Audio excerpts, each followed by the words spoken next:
I'm Senior Legal Counsel at Cenovus Energy, one of Canada's largest energy companies. My practice focuses on securities law, and in particular corporate finance transactions. However, it also includes derivatives regulatory compliance, banking, acquisitions and divestitures, as well as overseeing Cenovus's investments in early stage companies and partnerships.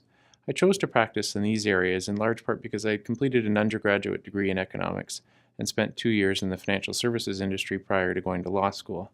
I find business, and in particular the capital markets, to be a very engaging and challenging area to practice in. I think what I bring to the role that is most effective for my client is my interest and enthusiasm for their business.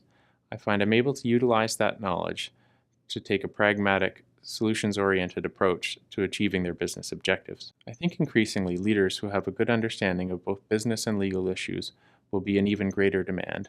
Regulatory requirements are getting more complex, and the costs of failing to meet those requirements are becoming increasingly burdensome.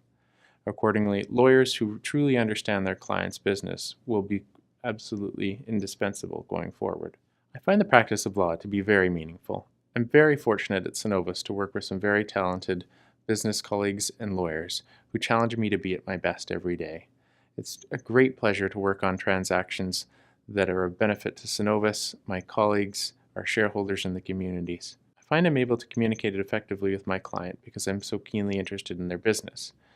With that information in mind, I'm able to ask the appropriate questions and identify for my clients the key business issues and associated legal risks. I find volunteer activity to be particularly meaningful and have focused my efforts primarily on the communities in which I live and work.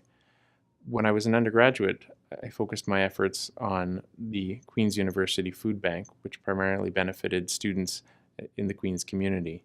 At law school, I focused my efforts working as Vice President of Finance for the Law Student Society and sitting on the Career Development Committee as a student representative. Now that I'm a little older and have children of my own, I tend to focus my time in the community in which I live on youth-oriented organizations, particularly community soccer and now Cub Scouts.